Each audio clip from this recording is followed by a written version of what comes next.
Castlevania for Nintendo 64, or Castlevania 64 as it's more commonly referred to. While it was first released in 1999, I wouldn't actually play Castlevania 64 until the early 2000s. I had played only one other Castlevania game, Castlevania Bloodlines on Sega Genesis. So I came into this with an open mind and no expectation other than hope that it wouldn't suck. Yes, I dare to hope. Oh, we all do strange things in our childhood. Okay, let's dive in. The year is 1852. It's been several decades since Dracula's last attempt to conquer humanity, so the old bastard's due for another go. Of course, there is always somebody itching to put his unholy ass in check. We have Reinhard Schneider, an heir to the Belmont clan and wielder of the Holy Whip. Then there's Carrie Fernandez, a young witch that was orphaned by the Prince of Darkness. The plot's nothing new for fans, but the characters make it interesting. Sadly, they don't have many opportunities to elaborate on their respective backstories. It's just enough to hold my interest, though insufficient once you beat the game. What should be a thrilling moment of triumph feels somewhat hollow, because your hero of choice feels more like an avatar and less like a fully realized character. The same can be said of supporting characters like Charlie Vincent. The great vampire killer! That is a character in a movie! Here, Camilla is Carrie's cousin, yet she's only seen once during her boss battle. It's a wasted opportunity to say the least. Renan, a demon that sells food and other items throughout upon finding a contract, is rather mysterious and makes you wonder whether he may be the devil himself. This is where I'm okay with a little mystery, but the rest of them? To make a long story short, the broad strokes are there, though it needed more shading to make it pop. That being said, I enjoy the story. Like Bloodlines, you can play as two characters. Reinhardt has the whip, while Carrie uses magical firebolts. When you're needing to get up close and personal, they have secondary attacks, Reinhardt's dagger and Carrie's razor rings. As with previous entries, their main weapons are weak when starting, though you will collect power-ups in the form of crests. They're dropped by fallen enemies or found within these candles. I mean, who lights these damned things anyway? Sub-weapons are classic Castlevania. A throwing knife, axes, holy water, and the mighty cross. Again, like Bloodlines, you won't be collecting hearts for ammunition. Instead, they're jewels. Such a peculiar change, but whatever.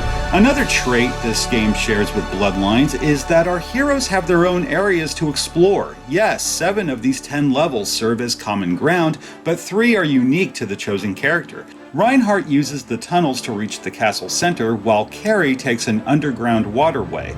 Reinhardt must brave Dual Tower and the Tower of Execution, though Carrie is thrust into the Towers of Science and Sorcery. Definitely gives you a reason to play as both characters, just to see everything. And there's plenty to see. Many of these environments are huge. There's a great big world to explore, loaded with enemies, items, switches, and tons of platforms to jump to or from, or even hang off of in some cases. Castlevania is a full-fledged adventure game with puzzles to solve, secrets to uncover, timed events, and so on. I think this may have been a turn-off for some longtime fans, for the pace isn't exactly breakneck. Just look at Castlevania, Dracula's Curse, Super Castlevania 4, and even Bloodlines. Those games expected players to be fleet of foot, beating the stage before time runs out. Not here.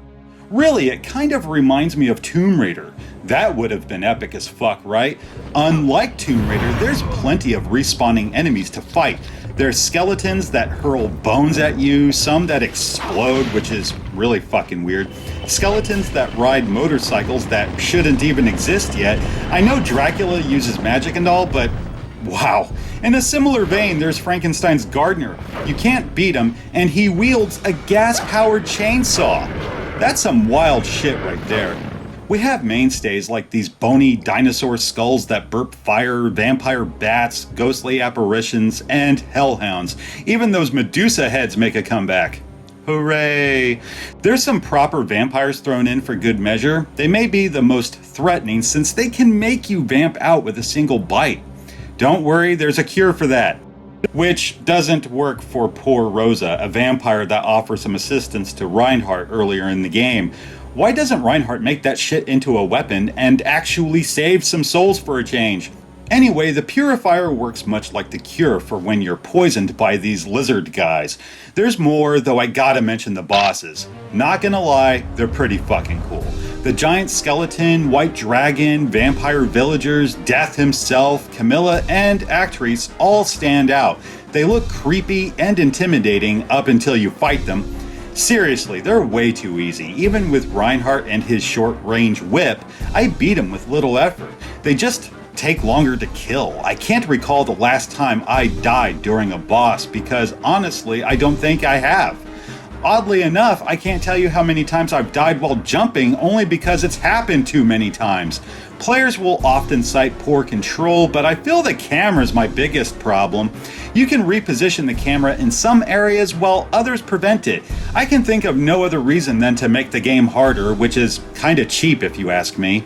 Jumping in a three-dimensional environment is challenging enough without an asshole AI taking over the camera. I mean, look at how small these platforms can get.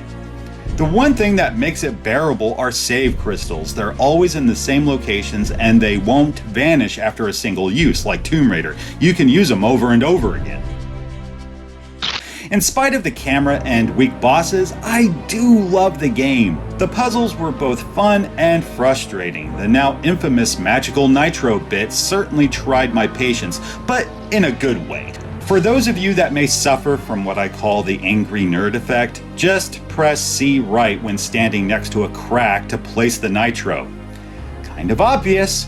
Another element that kept me engaged was the atmosphere. For whatever reason, it clicked with me. It definitely captures that old school gothic horror vibe.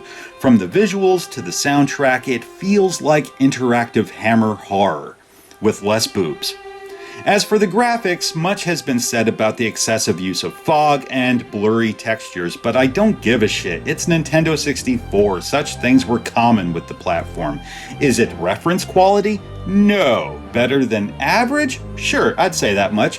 Character textures look reasonably clean, and there are some nice lighting effects to behold. Sound quality's impressive for sure. The spoken dialogue, what little there is, comes through loud and clear. The crack of the whip as your enemies wail in agony is intensely gratifying. Sick puppy. The music's fucking great. No, Castlevania 64 doesn't have a wall-to-wall soundtrack like past entries, though I feel this was intentional. Areas in which music is absent lend a feeling of tension, pulling me into the game. You'll notice the score kicks in later as the action heats up.